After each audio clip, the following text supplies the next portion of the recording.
Welcome to the Business and Enterprise Systems Mission Success Podcast, where we give you bits and bytes about BES news and other topics of interest.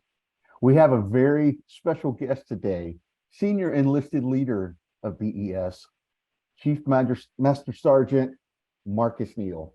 Chief Neal, good day to you, sir. How are you? Good day to you, sir. How are you doing this morning?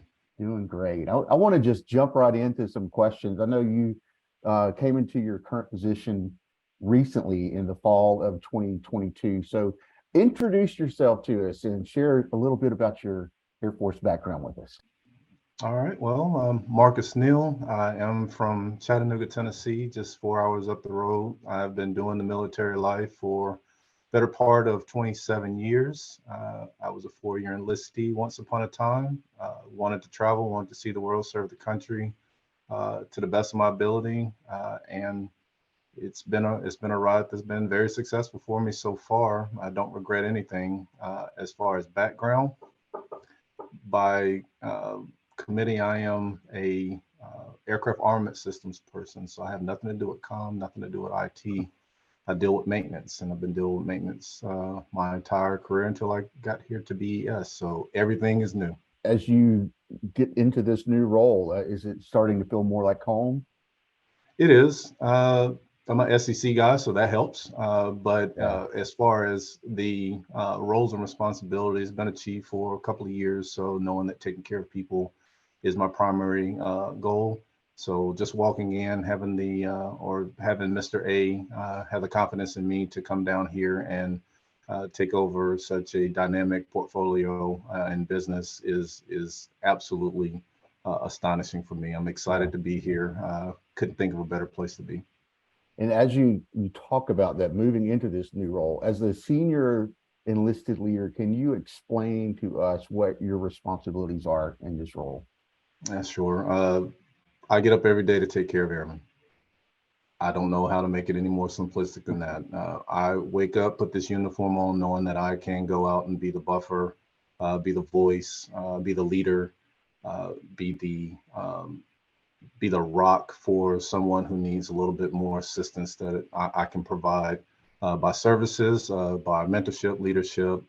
Sometimes it's just a bended ear to see what those concerns are, and more times than not, people can talk and advise themselves once they've heard it in, third person to say, hey, you know what, I've got this, chief. I just wanted to bounce some ideas off of you, and I'll be able to go execute that with a little bit more confidence. So as long as I'm able to do that, I think that's exactly what I am designed for, built for, and why I was chosen for this position.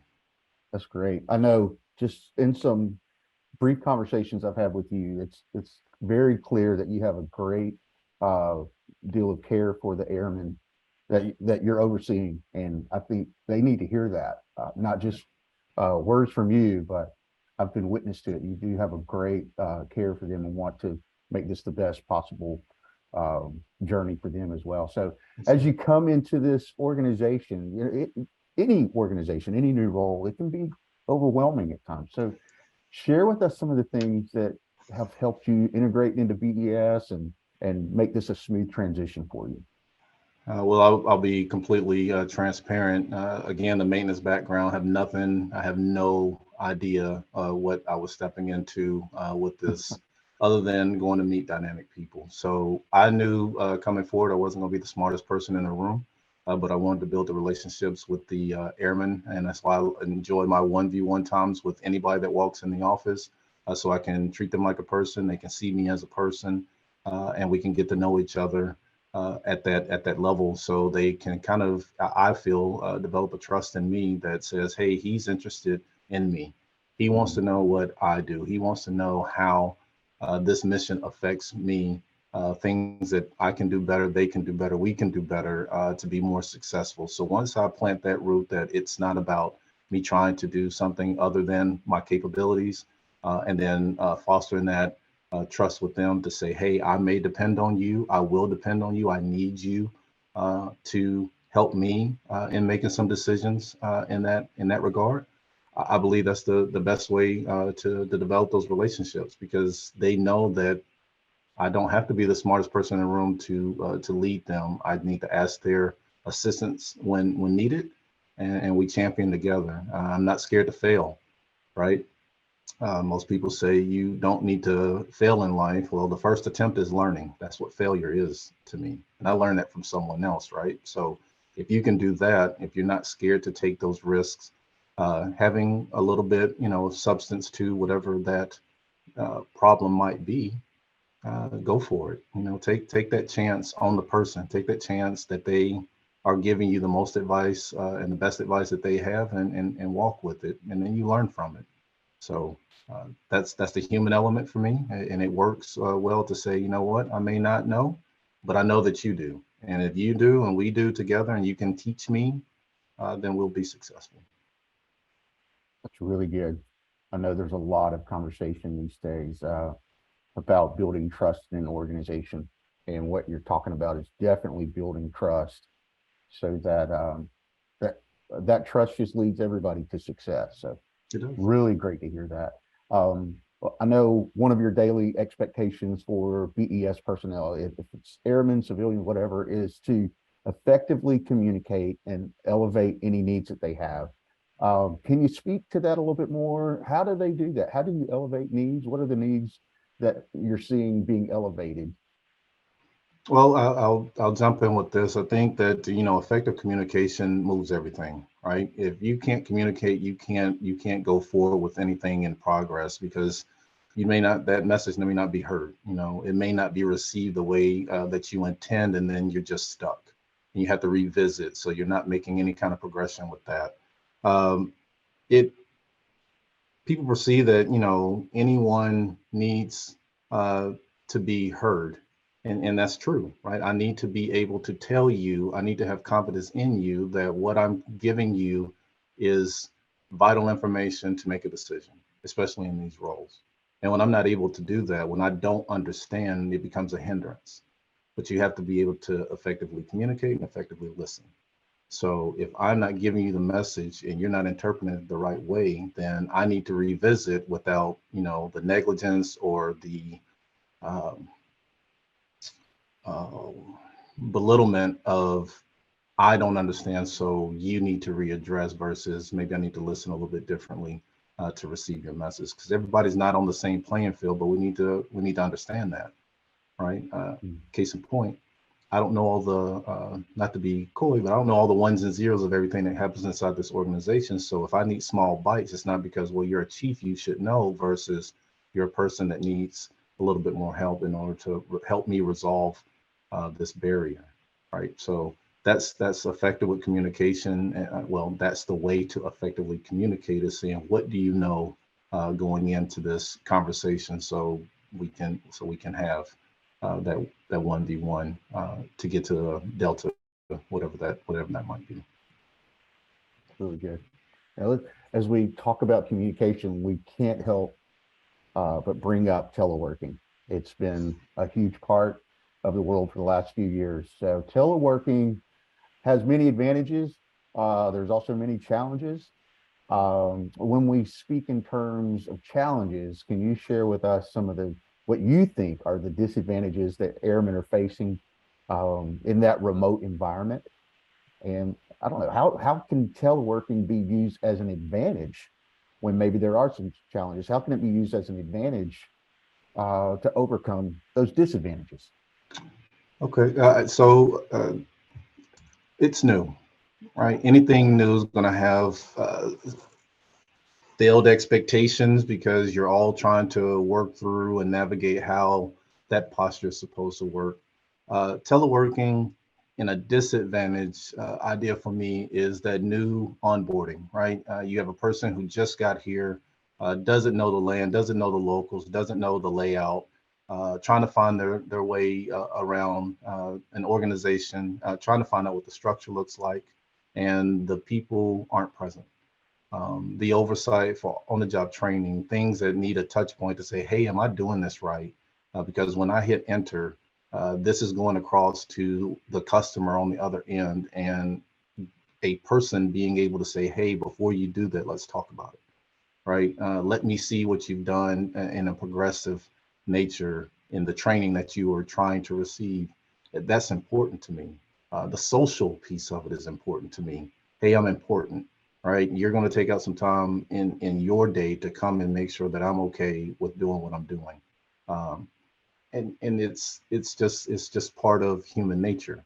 But if you are that 3 level, you are that new hire, and you're figuring it out on your own, and I get to see you once, twice a week to say, "Yep, you're successful," um, that could have some dire consequences. You don't know if they're doing it right. You're not, unless they send you stuff, and that becomes more work than it is a benefit. So, are we wasting more man hours by reinventing that loop to say, hey, send me what you've done so I can check it before you send it out, versus I'm a over the shoulder, make sure we do this once, execute and move on. For me, I know that teleworking itself is a crutch.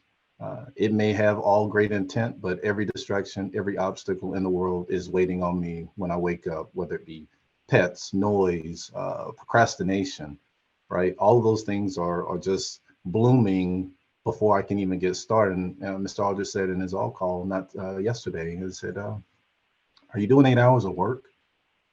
And is that 8 hours costing you 16 hours of being in front of a computer because you have different pockets of time to get to 8 hours versus that continuum of 8 hours of deliverable, executable mission, right? Now, the benefit of it, right? Sometimes you get tired of people. Sometimes you may have that off day that you need to pull your laptop because you're in a crowded environment. You need to think. You're TDY and you're a single point of failure because you have the rights to do X. Well, that shouldn't be able to stop you. But if you need some time, if you have that autonomy to go back and say, you know what, this is a better environment for me today, then take it. That's a great benefit. Being TDY and doing things on the laptop doesn't mean that you physically need to be in the office in order to execute, but it also gives you the ability and flexibility to say, I can still take care of things that are needed uh, and not have to sit here at my desk in order for that to happen. So I relish in the fact that we have laptops and we're able to execute the mission from different places, barring we have VPN and networks. But other than that, that social butterfly of people, and we need to make sure that we aren't wasting more energy by waiting on someone to log in order to see what they've done in order to execute the mission. So those are my give and takes of it. I think that they are both important. We just need to make sure that we're utilizing that time that's given to us and not overexerting ourselves because we have time for time. Because you don't, you're not going to get it back. So. Right. Um, I mean, what this discussion with advantages and disadvantages, I heard someone say years ago that really balance, there's no such thing as balance because when there's balance, there's no motion. So Right. there's always going to be advantages and disadvantages, and we just have to work through those tensions and those cycles. So, but I appreciate what you're saying that there is both sides. There are advantages and disadvantages, and it's great to see that leadership is saying let's work through this rather than settle for one or the other. So, Yes, sir. And I'd like to offer one more thing before we move, yeah, especially when we talk about balances, because I think we've had that discussion before. Um, there's a pivot point. You're sitting at home and you think that your telework isn't affecting others, and if you're sitting with your family, loved ones, significant others, whatever you draw attention to, uh, it's 100% one way or the other. You give 100% to that time or you don't.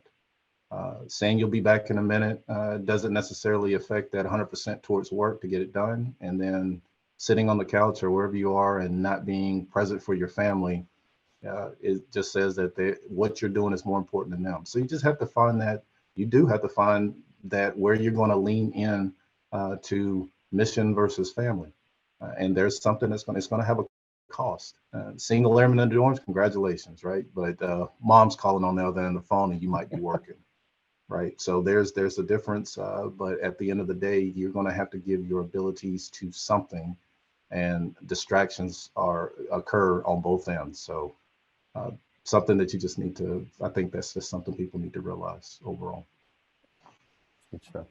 So all of this is just part of a bigger conversation, I think, about culture, the culture of an organization. So what do you think is good company or organizational culture? What does that look like? So I fought with this question a little bit, and I'm glad that you asked it. My biggest thing, if I'm being honest, I'm gonna go a little bit off script. Just acknowledging that everybody's different and they can bring something to the organization. They don't have to look like you, sound like you, be like you. They can be them, and they have value. When it has to be one lockstep uh, type of person, then are you really flourishing in an organization? And the answer is no, right? When you're not treating people like people, when you're not honing in on good ideas that may be different than your own, it becomes that they're less relevant. And one thing I've said in many a meeting is that we need to fight for relevance. We need to make sure that we are taking care of those who don't feel like they have a voice to say, you know what can you bring to the table? Because it only takes one instance where somebody's forgotten about that great idea just left the room and it doesn't flourish, and they could have solved your problem, or they could at least made others think about, you know what, I've never thought of it in that aspect, and we can do something a little bit different. We can get after it a different way. It doesn't have to be the way it's always been. People get trapped in that. uh, right, from a military standpoint, coming in, it was shut up and color, you don't know anything, right? Find a big crayon and sit in the corner because you don't have value. But you're talking about people, you're talking about literal human beings that just because they come in on the enlisted side of things doesn't mean that they don't have a degree and they're not smart. Doesn't mean that they have a bad background and can't bring something to an organization, civilian alike. Just because you are a female doesn't mean that you can't be in a male environment and bring something to an organization, vice versa, right? So those discriminators are things that we talk about holistically from a DoD, military, Air Force, pick your service standpoint. That's what that culture looks like. If I don't look like you, talk like you, speak like you, or have the intelligence you have, I don't bring value, and that's irrelevant when it comes to trying to build, because what are you building? If you're not doing anything different, you're plateauing. You're staying at that level ground, and you will never go towards that peak of performance that everybody says is needed in an organization to flourish. So again, you pick your poison. Do I take a risk on the person who may do something a little bit different? Or do I stay stagnant and just wish that things are going to be a little bit better, knowing that they won't? That's good. That's a healthy culture right there. And with that, I know that as we talk about a healthy culture, red flags can pop up, and it may be red flag with somebody, how somebody contributes to the culture. But what about work ethic and just that contribution to the culture? Um, what are the red flags that you see that pop up where you think, okay, we may need to address this in some way because it may have a negative impact on the culture you're trying to build? That's a fair question. I think it goes back to valuing people, but a red flag that people don't, well, I believe that people don't pay attention to until it's too late is just 100% green culture. Everything's swimmingly well. Everything, all the metrics are good. Everything is just as perfect as it can be, and you know very well that they're not. Are you feeding the 100% one of one because that's what the boss expects? Are you saying it because you haven't looked? And are you taking those new ideas that's going to bring you into the yellow or red in order to make it more effective with some kind of get well date? So 100% green to me is the biggest red flag in any organization. And it's something that I challenge and lean into to be like, okay, well, why are you green? Why have you been green for 6 years? Are you challenging yourself to be a little bit better in growth? Because everything grows over time, right? So, what are you doing to be a little bit better as opposed to this metric that hasn't been challenged? So, that's my red flag. If you're just telling us what we want to hear versus what we need to know, and it's green, is it? So, I take that as one of the tools to be like, okay, I'm not getting anyone in trouble, but you got to show me why you're green.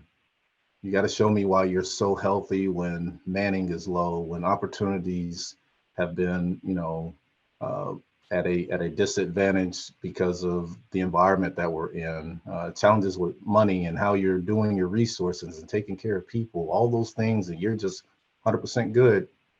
I don't believe that, because that's just staleness for me. You know, it's a stalemate for me to be like, well, then we need to challenge you a little bit more, or maybe your team needs some more, things to make green. If you are that healthy, then maybe I need to use your talents elsewhere. Maybe you could take on a little bit more and help the ones that are struggling, and or just tell us how you're doing it, and maybe we can take a glance at how your courses of action differ from what the next organization is doing.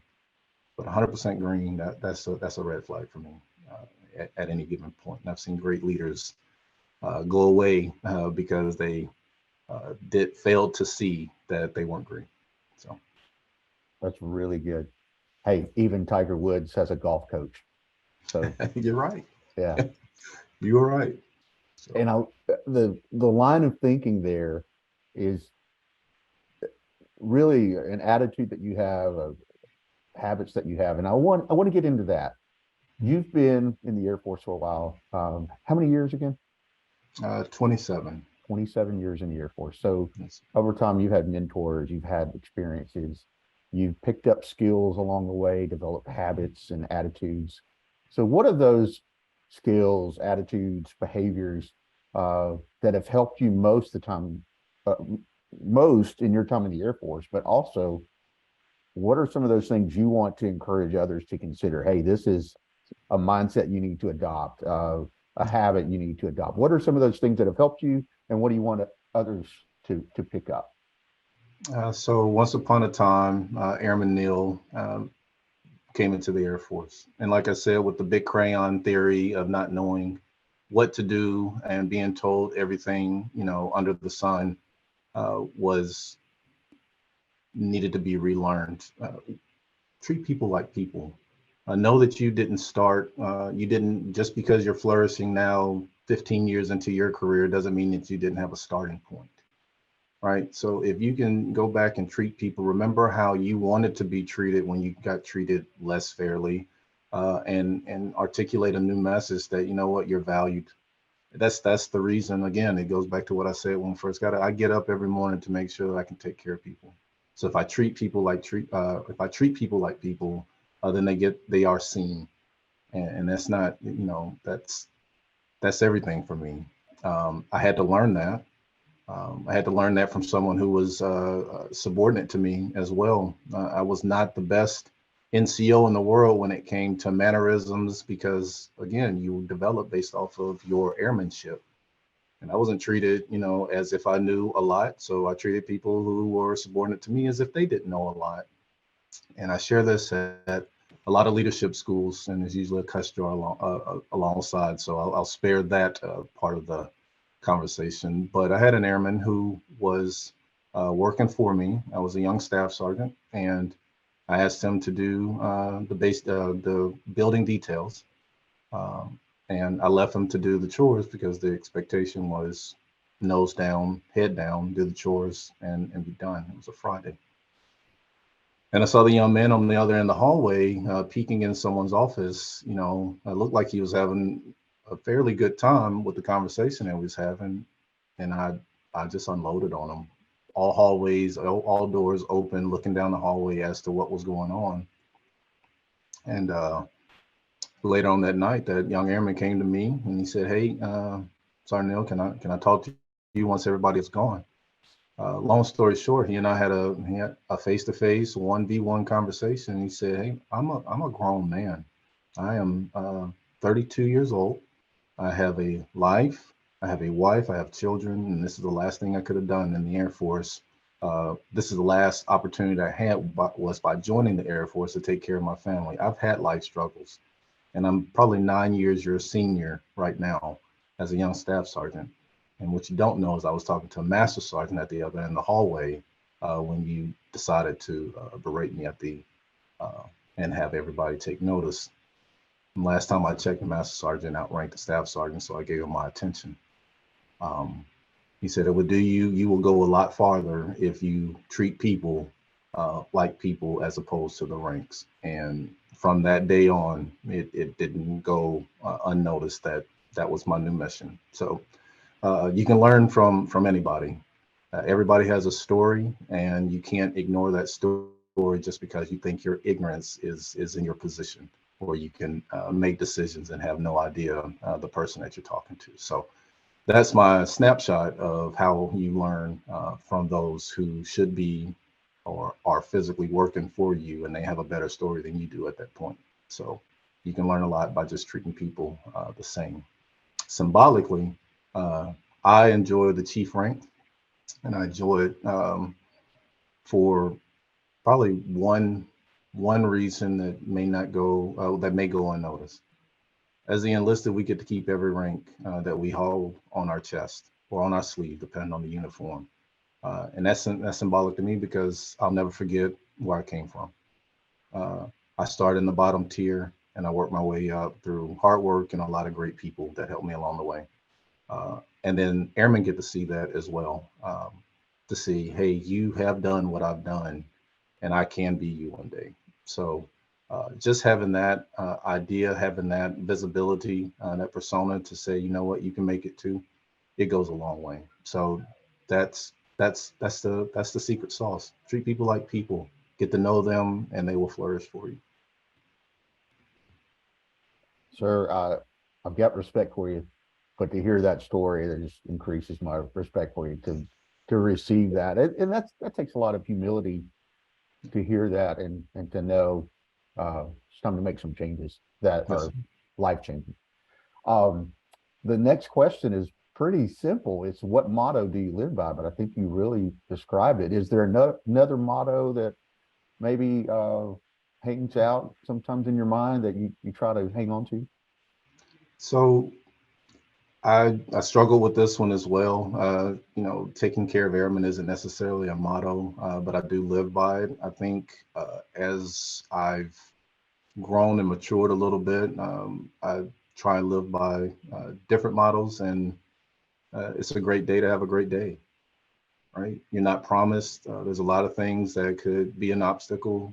You can do the best that you can with the day that you've given. They're not all promised. Nothing's promised, so you gotta make do to give your best effort towards the things that you can control.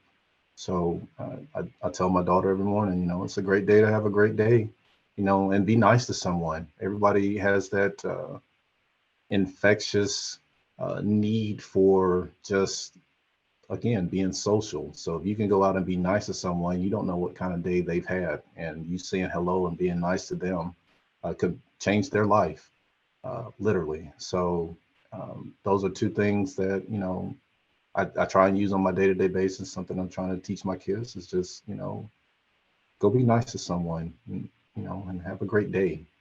Never never miss an opportunity when it comes to that. So right now, yeah, it's a great day to have a great day. Really good. So to the airmen, to the civilians listening right now, what's one piece of advice you want them to go with from this interview? Oh, I would say know when it's your time to find a better opportunity, whether that be doing 4 years of service, using your skill set and going out back into the civilian sector, or spending the 20 years to grow into and develop into the person that helped you along the way. Just know when it's time to do something for you, know when it's time to do something better. Don't hold on to what you dislike on a day-to-day basis, because are you giving it 100% in that effort? So there used to be a time where we would say, hey, we need every person to stay in uniform or stay in whatever billet organization, but I believe those times have elapsed, right? You do it until you don't love it anymore. Once you don't love it anymore, on a great merit, it's time for it to be in the rearview mirror and find something else that you can do that's going to drive you, that's going to benefit your family, or just challenge you as a person.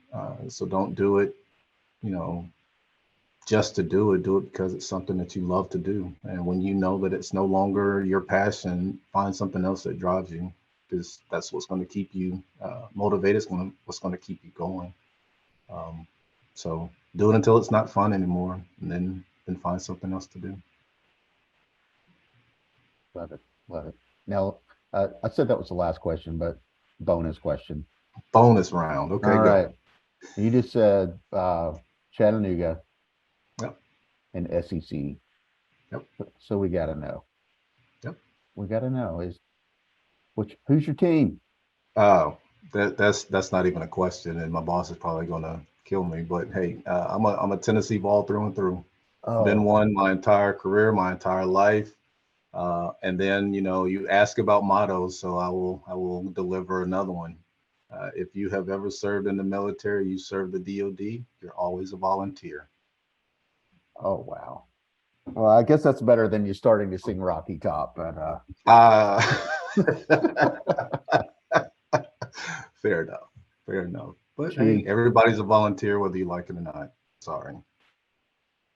thank you so much, Chief Neal, for your time today. Some great insight, some great things for us to really think about, and it's always a pleasure to run into you. My name is John Owen, your host. Thank you for tuning in to the BES Mission Success Podcast. At BES, we run the systems that run the Air Force, moving money, manpower, and material. Until next time.